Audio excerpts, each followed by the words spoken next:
O trabalho meu com a obra do Thomas Merton representou um encontro meu com o autor e com o texto em vários aspectos, né? Eu ressaltei aí no meu roteirinho alguns desses aspectos do que seria a minha experiência com Thomas Merton. Antes até mesmo de falar de um trajeto anterior, que eu vou falar um pouquinho mais à frente, mas começando aí, né, que a primeira dimensão que eu ressaltaria é que o trabalho meu e a leitura da obra do Merton representou uma experiência literária, né, no sentido de que o Merton é um autor, né, naquele estilo que os americanos falam de um autor, né, que ele não simplesmente é um especialista de uma área, né, no caso a espiritualidade, a mística, mas no sentido de que ele traz a riqueza e o diferencial, né, daquilo que a gente chamaria de um autor que se coloca na cena pública como um autor, né, e inclusive atraindo leitores para além até do universo estritamente religioso. O texto de Merton tem suas riquezas, né? Eu coloquei aí no sentido mesmo da fruição, da experiência da leitura, e daí inclusive foi feita aquela opção metodológica de recorrer bastante ao texto do próprio Merton. Mas eu também coloquei aí que o texto do Merton não traz só a fruição, né? Ele traz os seus riscos também, ele tem algumas armadilhas, e que eu fui percebendo em alguns momentos, né? Ele é uma pessoa muito visceral, né?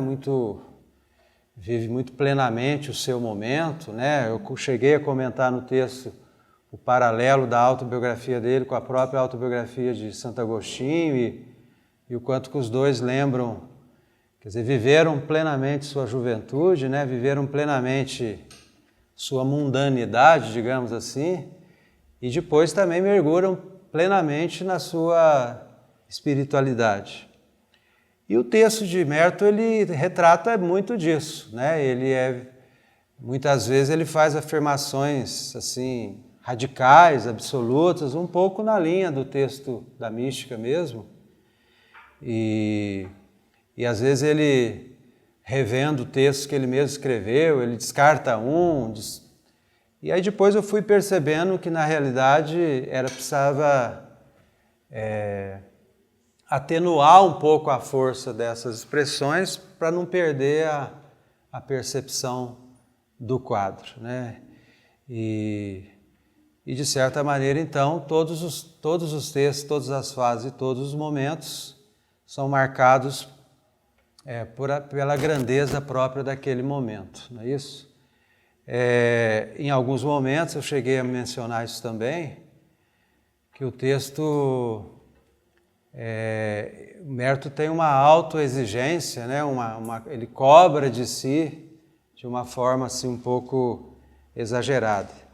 Então, aos poucos, eu fui me abrindo, percebendo toda essa pluralidade do texto do Merton, né? A riqueza das suas meditações, né?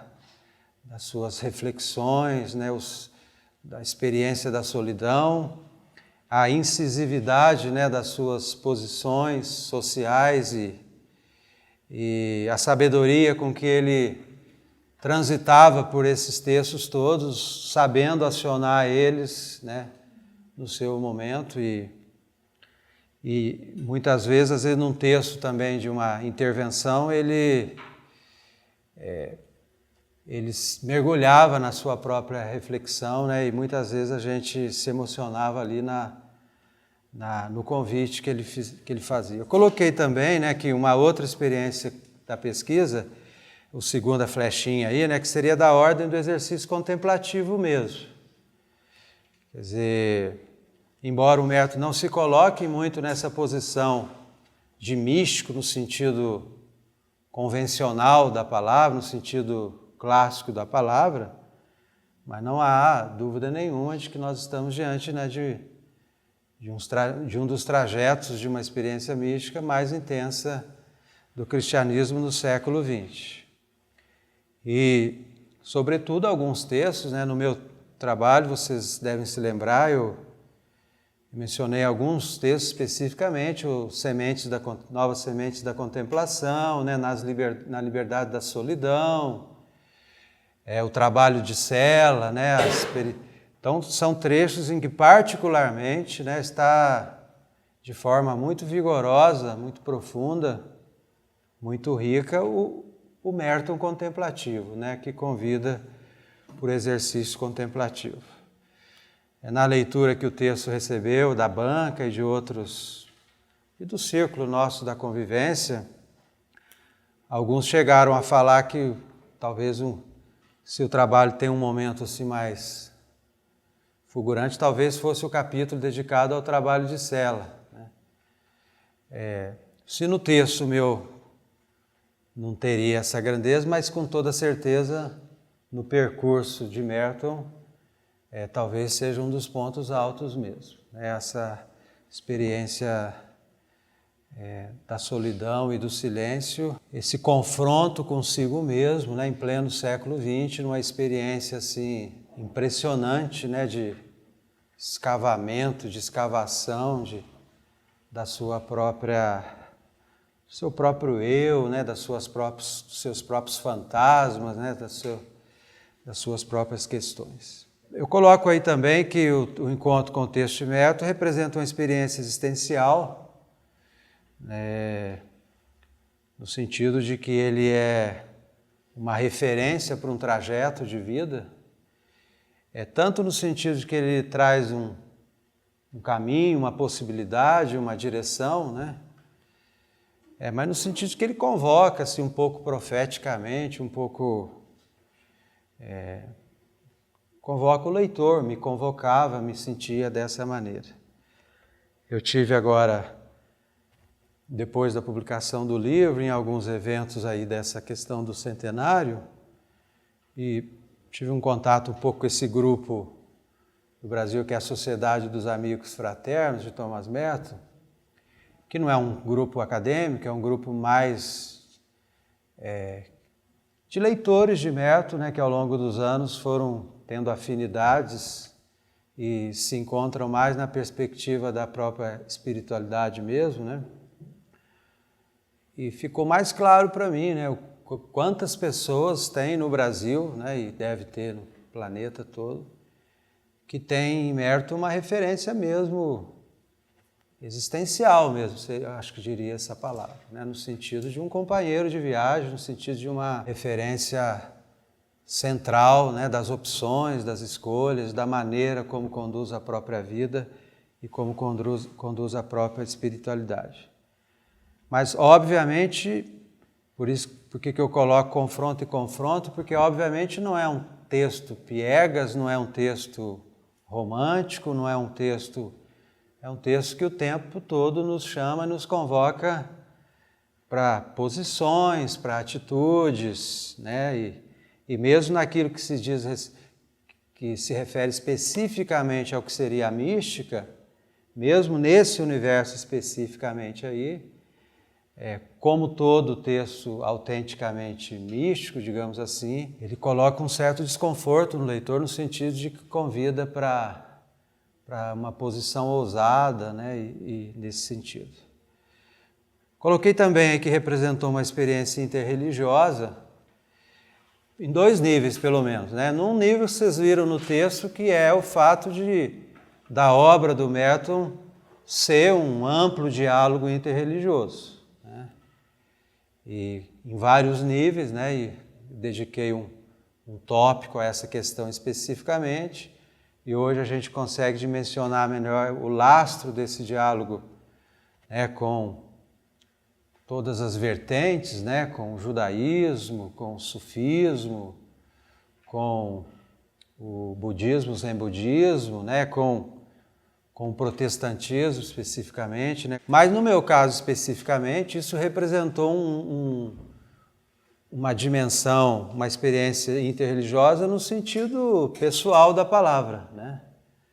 Porque eu venho de uma família protestante, né? Meu pai era professor também, mas ele foi pastor da tradição presbiteriana a vida toda. E a minha família é uma família de metodistas e presbiterianos.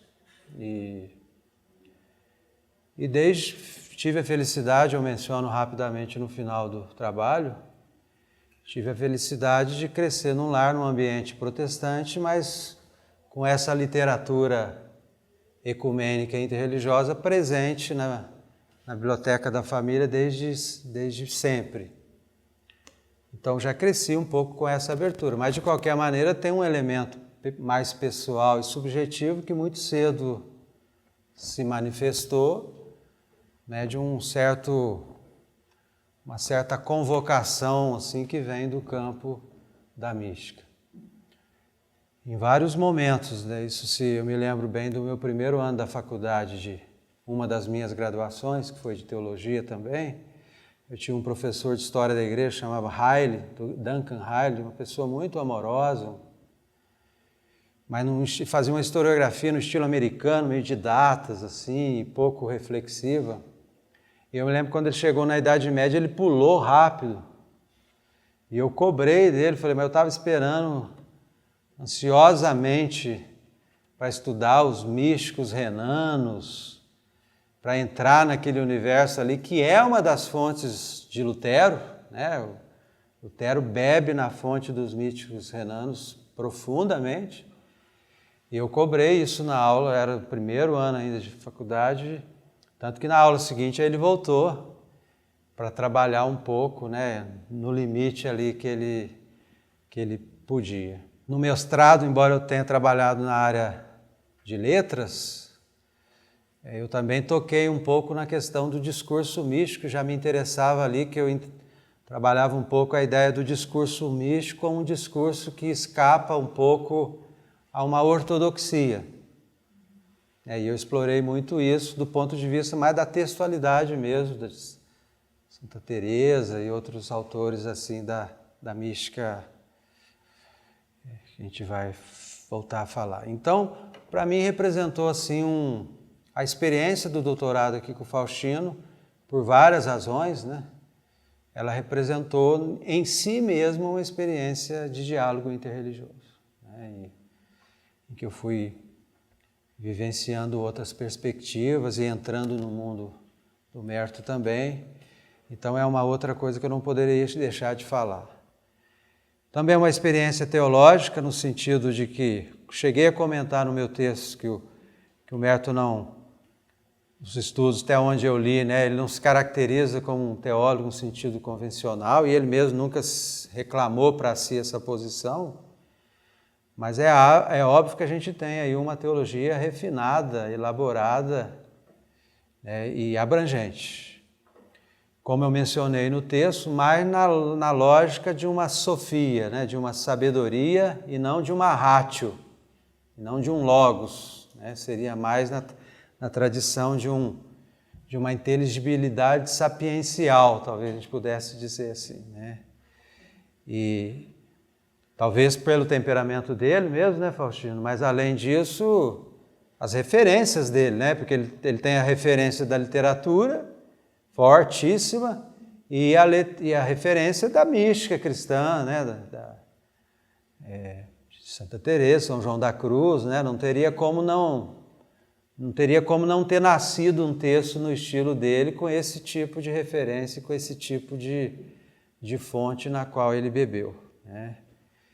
Só que muita gente bebe nessa fonte, mas não faz um texto como o Merton, né? Então, é isso que é a diferença, né? Quer dizer, muita gente bebe nessas mesmas fontes da literatura, da tradição mística, mas poucos fazem disso um texto contemporâneo, mas ao mesmo tempo um sabor assim de uma antiguidade da mística, né? E com alguma coisa assim. Então, nesse sentido, sem dúvida, é uma experiência teológica também. Coloco aí também que é uma experiência social, obviamente, né, que seria toda a segunda parte do meu trabalho, né, que vocês viram aí, da inserção, né, do Merton no tempo dele, na história e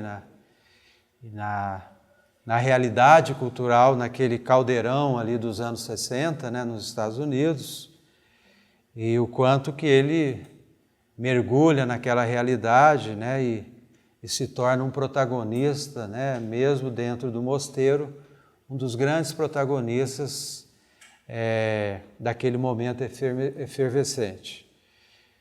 Então, essa é uma outra experiência que, obviamente, o trabalho procurou evidenciar. Eu destaquei alguns recortes, especificamente a luta contra o racismo e o envolvimento na luta pelos direitos civis, e a outra grande frente, a luta pela paz, né, num contexto ainda de Guerra Fria, pós-Segunda Guerra, e com todas aquelas referências que vocês tiveram oportunidade de... Haveria outros nuances, né, que eu cheguei a usar num certo momento, quando eu falo no trabalho, não sei se chegaram a ver essa parte, que eu não havia dedicado uma parte para o diálogo dele com a latinidade, né, da indígena latino-americana, mas que ele tem alguns textos, aquele Ishi, né, e mais um outro, e eu cheguei a usar ali uma expressão própria da antropologia mais contemporânea, no sentido de avant la lettre ali, uma multiculturalidade, né? É como se eu vejo o Humberto hoje como se ele estivesse entre nós, como alguém que tivesse um pouco, pudesse ser reconhecido um pouco nessa perspectiva de alguém aberto a abordagem multicultural, né? Para usar uma linguagem mais contemporânea nossa, né? Que não era da época dele. E a experiência cultural, que foi um dos elementos assim, que faz parte um pouco do meu trajeto e que obviamente compareceu aí no texto, no sentido das referências culturais que Humberto traz, né? Tanto eruditas, né, no sentido da literatura, da arquitetura, da pintura, né, de todo aquele repertório excepcional que Humberto construiu, né, com os pais, com a formação, né, e depois vindo parar na Universidade de Colômbia, que era um cadinho também dessas vanguardas, dessas experiências todas. E acho que o texto do Humberto reflete bastante essa perspectiva. Pulei uma linha aí, pus trajeto meu então, né? Percurso do reconhecimento. Eu peguei essa expressão de um livro do Paul Ricoeur, né? Porque eu chego a acionar essa categoria no trabalho, que é aquela ideia de uma identidade narrativa, né? De uma identidade que se constrói num processo de reconhecimento de si. Eu cheguei a propor que a obra do Humberto como um todo é uma narrativa, né? Então não seria só os diários, não seria só as cartas, e não seria só os textos autobiográficos, mas mesmo nos textos temáticos, reflexivos, como Nova Semente de Contemplação, a gente poderia pensar que ali tem um percurso todo sendo construído pelo próprio Humberto. Vocês se lembram da parte inicial do trabalho, né? Vocês devem ter discutido quando eu falo ali da contemplação escrita e vida, né? Da escolha metodológica que a gente fez por trazer de forma mais incisiva os diários e as cartas, né? Reconhecendo que há uma tendência nova de estudos assim que vai por aí, mas uma questão aí que Faustino vinha trazendo com a gente aí em vários autores, né? Não só Humberto, tinha um colega que trabalha com Chardin, estava mexendo com as cartas do Chardin, e outros colegas também, né? E a gente foi percebendo ali nas aulas o quanto que a gente poderia ter uma pista muito rica, né? Indo por esses percursos não muito oficiais, né? Que seriam as obras mais projetadas assim na mídia. E talvez os diários e as cartas. Mas aí, dentro dessa ideia que eu estou falando, não seria só os diários e as cartas que a gente teria um percurso narrativo de reconhecimento, mas a obra de toda como assim. Mas eu usei essa expressão aí no sentido meu também, né? De um trajeto pessoal que me levou ao desafio desse tema, né? Eu já falei um pouquinho aqui do meu ambiente familiar e do meu trajeto lá atrás, E depois que eu terminei o mestrado, eu fiquei um bom tempo lecionando lá na PUC, mas resolvi aguardar, definir melhor as possibilidades de... E foi numa viagem, eu com a Gisele e mais um colega, viemos para cá, assim, ter um contato pessoal com o Faustino, nem conhecíamos ele pessoalmente. A Gisele já conhecia mais dos textos, eu conhecia da literatura também. E quando eu me deparei com um curso que ia estudar Simone Weil, que ia estudar o Thomas Merton, uma série de figuras assim, e apesar desses 500 quilômetros aí, eu não resistimos. Falei, é porque se abriu aí um campo, né? E eu tinha algumas intuições assim, né, de que o Merton poderia ser um tema. Enquanto eu estava lá, mais no interior, levantando algumas intuições pessoais, na realidade já tinha textos do Faustino abordando aspectos aí variados desse buscador do diálogo que é o Merton, e que eu fui tomar contato nesse momento aí.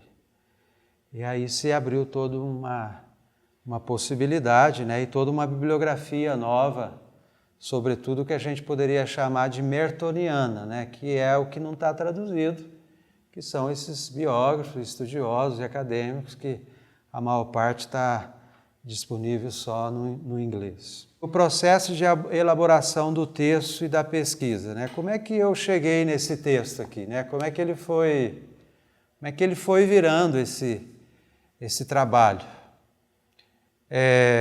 Do texto em si, eu até coloco aí, né, que o texto foi se impondo por si mesmo ao longo da sua construção. Uma frase puxa a outra, um trecho puxa o outro, um tópico puxa o outro. Então, num primeiro momento, se você dissesse, mas você sabia que o seu tópico ia ganhar essa cara, e quando você começou a falar do trabalho de cela, ele ia estar formalizado dessa maneira? É claro que não, né? A gente tinha os textos, tinha as orientações, tinha as possibilidades, mas ele foi ganhando, né? A página 5 foi se definindo a partir da página 3, e por isso, inclusive, que cada tópico é um texto corrido, sem mais subtópicos, né? Que não foi uma coisa pensada também, ele ganhou essa configuração. Aí eu até pus aí, né? Um tópico abre o outro, talvez a metáfora da trilha seja interessante, é um pouco a ideia de trilha mesmo. Hoje o pessoal, essa área social, usa a ideia de trilha cultural, né? Talvez um pouco o texto ele vai abrindo trilhas, e as trilhas vão conduzindo a gente para determinados recortes, determinadas ênfases. E eu reconheço muito assim. Eu coloquei aí, ó, arrisquei-me um pouco. Um certo momento eu decidi que era preciso arriscar. No começo eu estava um pouco tímido,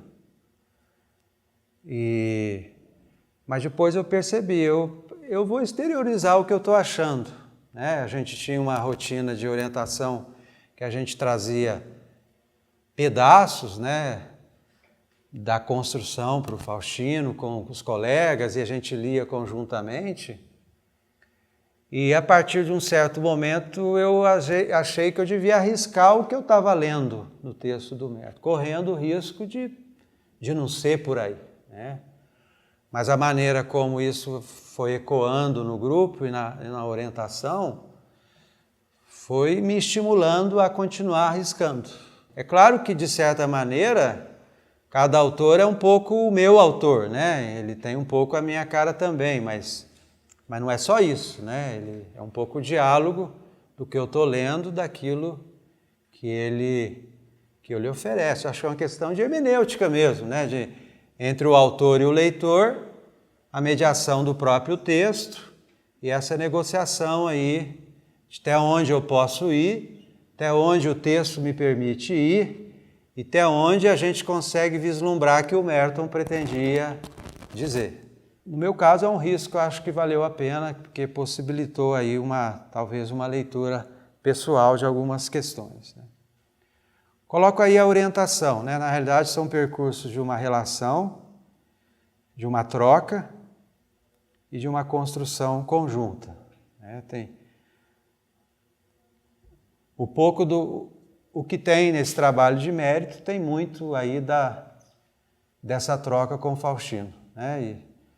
E isso não preciso nem dizer, mas é sempre bom a gente, porque a maneira como a gente dialogava a leitura possibilitava isso. Que é uma sabedoria também de orientação que se constrói ao longo de um certo tempo.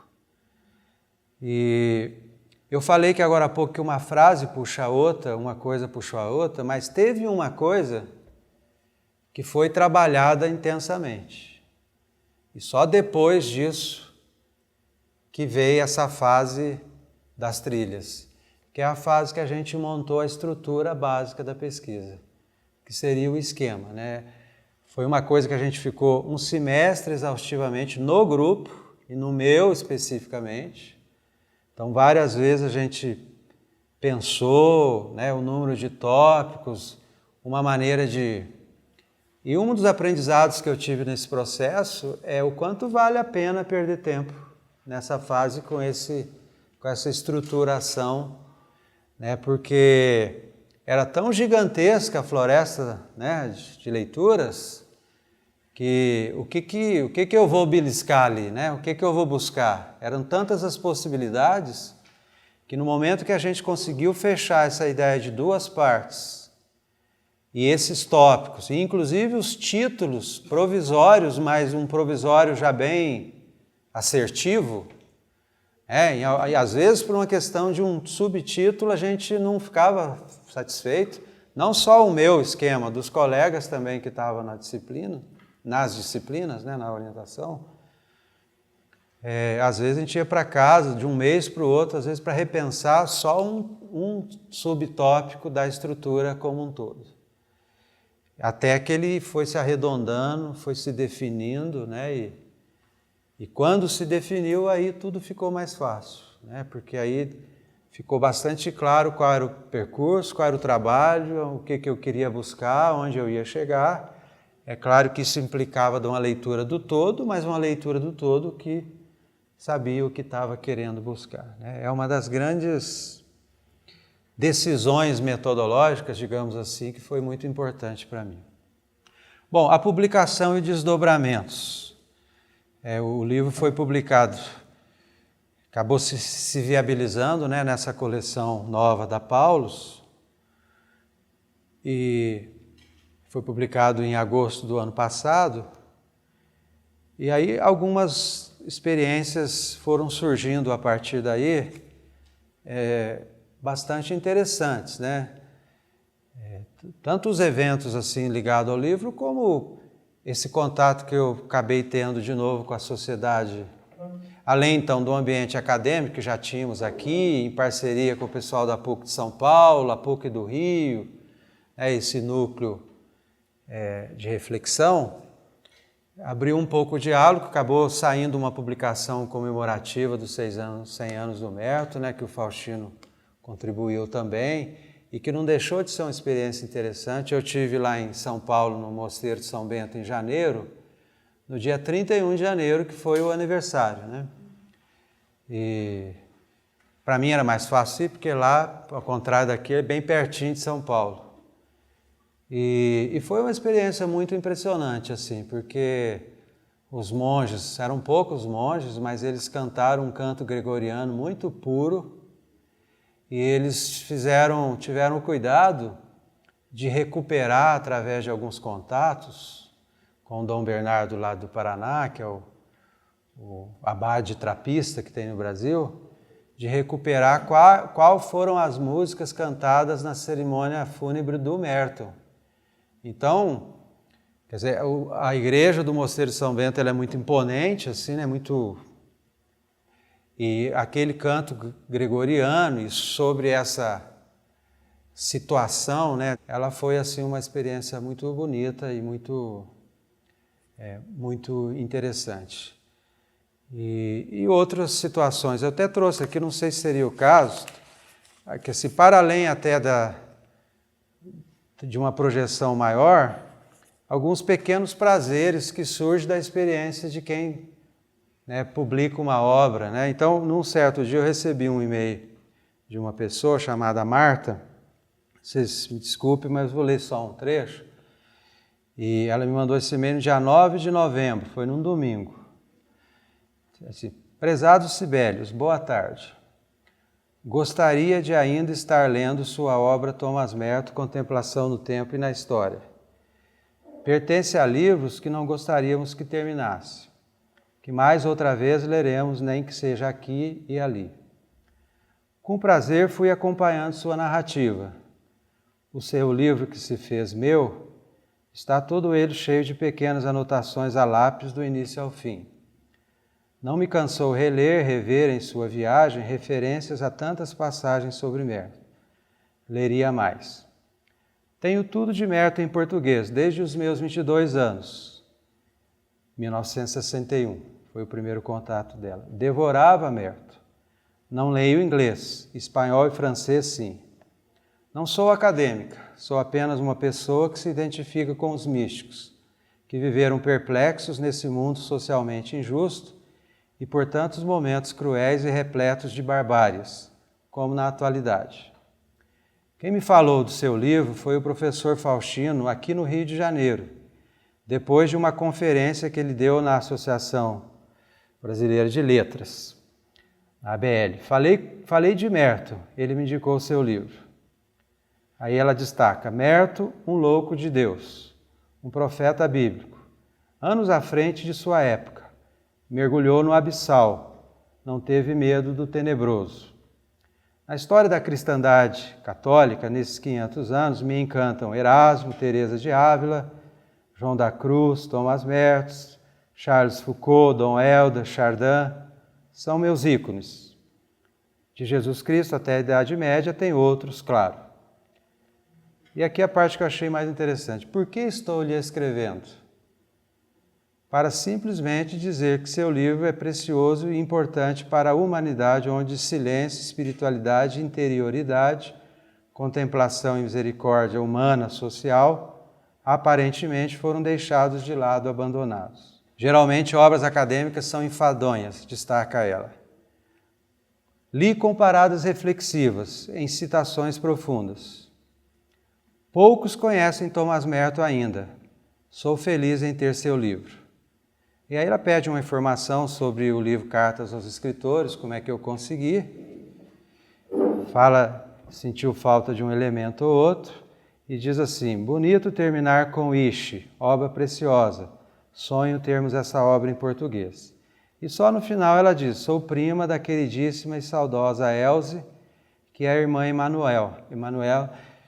Maria Emanuel, que é a grande tradutora do Merton, né, que eu chego a fazer uma referência. E aí ela termina dizendo, perdoe-me ocupar seu tempo e meu abraço. Então eu diria assim que são pequenos prazeres da publicação, né? E me emocionou muito assim, porque ela estou escrevendo só para trocar algumas palavras com você, né? Um momento assim, de gratuidade dela, né? E de generosidade também. E talvez sejam esse tipo de desdobramento que é o que mais nos enriquece assim, como pessoas, né? Depois eu respondi para ela falando um pouco dessa comunidade de leitores e estudiosos anônimos de Merton, né? Que tem uma espécie assim, de comunhão profunda, para usar a expressão do próprio Merton, né? E que aqui ou ali estão numa espécie de diálogo assim, nem sempre explicitado. Teve uma nota de lágrima, né? Porque eu não tive o privilégio do meu pai ver, ele faleceu um pouco antes, né? Mas eu me lembro de um episódio da vida dele muito interessante. Meu pai estudou com Rubem Alves no Seminário Presbiteriano em Campinas.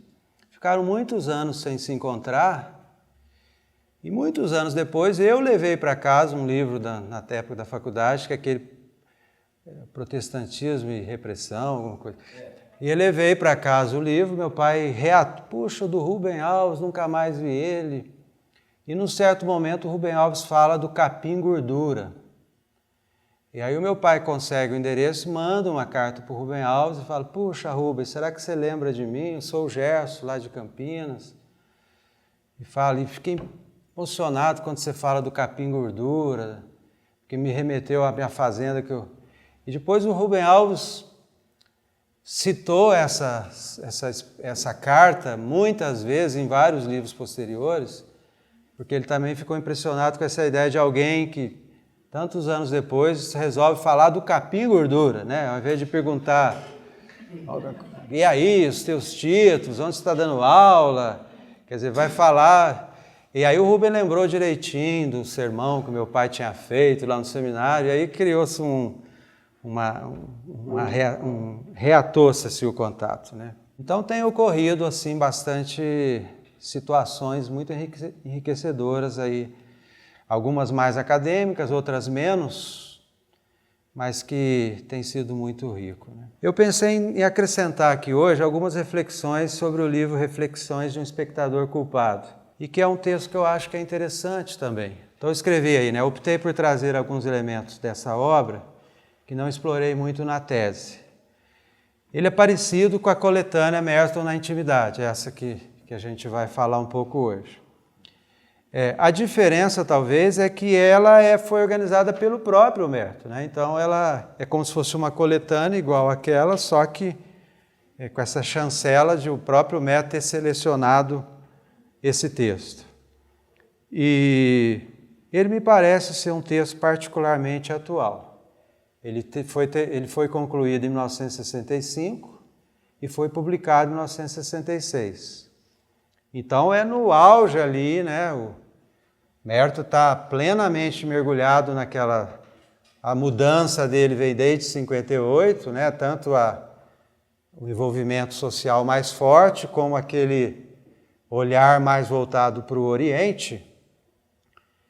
Então acho que reflete muito um momento crucial da vida do Merton, e acho que é uma obra que reflete um pouco essa pluralidade do que é Merton, como de certa maneira o meu trabalho refletiu.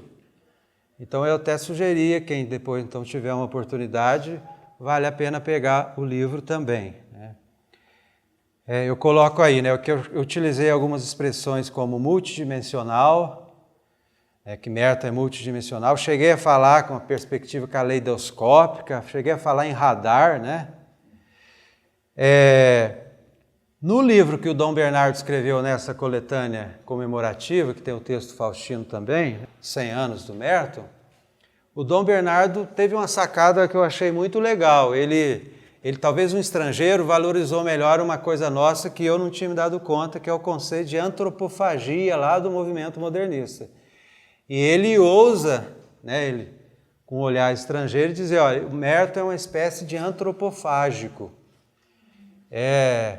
Eu achei, para falar a verdade, eu achei essa sacada dele melhor do que as minhas. Eu achei que ele foi mais certeiro ainda, né? Parece que é isso mesmo, Merton. Ele bebe em várias fontes, vai captando tudo aquilo, joga aquilo no cadinho ali da reflexão dele, não deixa escapar nada e vai produzindo a partir daí, né? Eu coloco aí, né, que é um texto que escapa à classificação textual. Ele é cheio de citações, reflexões, sonhos, narrativas, aforismos, meditações, notações de leitura, né? Aliás, no começo, o Merton, a introdução, ele já fala isso, que o texto é isso que eu estou acabando de ler aqui, que é um texto que não tem respostas, só tem perguntas, né?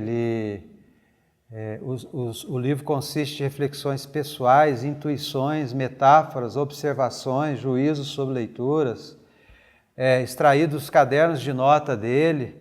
Então ele traz muito essa marca, que é um pouco a marca... Eu me reconheço muito nesse texto do Merton, né? É muito simpático para mim, do jeito que eu trabalhei o meu texto, quando releio esse prefácio do Merton falando desse jeito, né? Quer dizer, que foi uma das questões que me atraiu bastante. Ele começa, assim, inclusive, de uma forma muito surpreendente, que ele começa não só citando um sonho, mas um sonho... Ele começa citando dois teólogos protestantes, que é Barth e Bonhoeffer, e começa citando um sonho de Barth, porque Barth é um dos grandes nomes da teologia protestante, e Barth ironizava um pouco essa coisa do sagrado presente na tradição católica. Tem texto do Barth que ele fala assim, tem protestante que fala que precisa ir a um templo, uma abadia, para encontrar o sagrado. E aí ele ironizava um pouco isso, porque para ele o sagrado estava na palavra revelada, né? Só que o Barth era um devoto de Mozart, né?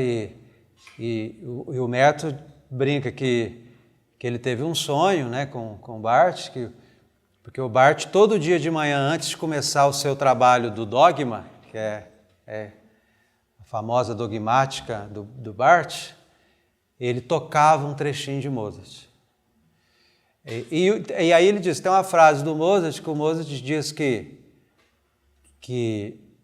nenhum católico, nenhum protestante ia entender a missa dele, porque o protestante não consegue entender o sentido do tollis peccata mundi, e aí ele cita. E aí o sonho é muito legal, porque o Barth sonha que o Mozart está numa banca para ser julgado e o Barth é da banca. E o Barth tentando fazer de tudo para aprovar o Mozart, né?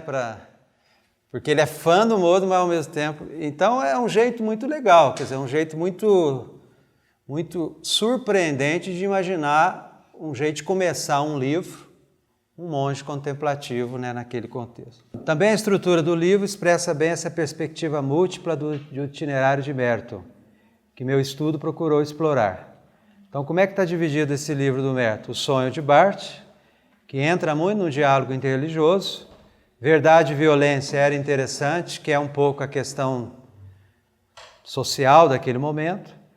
O 3, que seria o momento contemplativo não sei se o Merton deixou no meio por querer, né? Porque são 5, o 3 está no meio. Se a gente imaginar uma pirâmide, seria que é o espírito da noite e a aragem da aurora. O item 4, a bifurcação na estrada.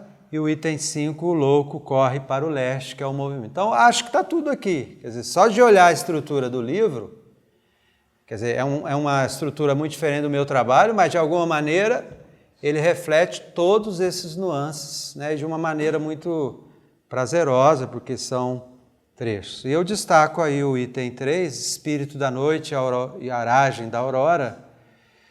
Quer dizer, essas duas metáforas simbolizando o silêncio, o repouso e a espera. E o Merton vai escrever muito sobre isso nessa parte de uma forma muito bonita. Eu destaquei algumas páginas aí, depois quem for ler pode ter. Há uma ironia no título. Merton não é um espectador. Colocando-se nessa posição, assumindo sobre si esta culpa, estaria de fato fazendo um chamado para a igreja? Ela, assim, corria o risco da posição alienante de quem não quer ver. Mas se considerarmos a luta de Merton pela renovação do monacato, por exemplo, na obra Contemplação no Mundo de Ação, poderia ser interpretado como um alerta para o monaquismo, e nesse sentido um chamado para si mesmo, uma meia-culpa. Então, o monge não pode ficar na condição de um mero espectador. Por mais que Merton tenha se envolvido aqui ou ali, ele não deixa de transparecer um sentimento que ainda faz pouco. Daí o risco da condição de espectador, ou de culpado, que é o título do livro, né? Reflexões de um espectador culpado. E digo, né, que coragem assumir-se nessa posição. Escritores eclesiais e mesmo teólogos tendem quase sempre a se colocarem na posição confortável de quem pode julgar a sociedade e de quem reclama para si sempre uma posição supostamente sempre correta, a mais correta. Então, quase sempre os textos eclesiais é o contrário. Quer dizer, o culpado é o mundo e eu que estou analisando tenho uma boa leitura. E Merton tem essa grandeza, mais uma vez, num título de um livro, né? É um título, é uma coisa muito especial, né? Escolher o título de um livro e, assim, bem no centro da década de 60, ele ter essa ousadia de dizer minhas reflexões de alguém que é um espectador culpado. E inverte toda a lógica. Tem um momento no texto que eu estou falando da questão racial, que eu falo de uma soteriologia invertida, que ao invés do branco salvar o negro, é o negro que salva a sociedade branca, né? Aqui ele está fazendo algo semelhante, que às vezes ao invés do mosteiro avaliar o mundo, é o contrário. É o mundo que faz uma leitura do mosteiro e pergunta o que vocês estão fazendo, né? Para terminar, né, então talvez seja oportuno finalizar com a resposta que dei ao IHU, que interroga sobre o sentido da contemplação em mérito para nosso tempo. Então minha resposta ali foi essa aí, né? Cada tempo tem a sua agenda, seus desafios. Talvez o nosso seja o da intolerância, seja o da presença fria e cruel da violência que permeia tudo. Alguns desafios se aprofundam como o desequilíbrio ambiental, assim como as novas realidades virtuais e reais, postas no mundo pós-moderno, inseguro, incerto, desorientado. Continuem ou mudem os desafios, as suas intuições permanecem válidas em quaisquer dos contextos. Já que, para usar categorias mertonianas, o que está em jogo sempre é a luta entre o falso eu e o verdadeiro eu. Trava-se uma luta ontológica, existencial entre o ser e o não ser, que é um jeito muito próprio do Poutilho colocar também. Entre a alienação, que impede a contemplação, e a comunhão. E é preciso lembrar que a renúncia de si implica na perspectiva contemplativa da busca do encontro com Deus. É uma renúncia de nossas ilusões, nosso egoísmo, nossos apegos, e se passa pelo tempo, ao mesmo tempo ultrapassa.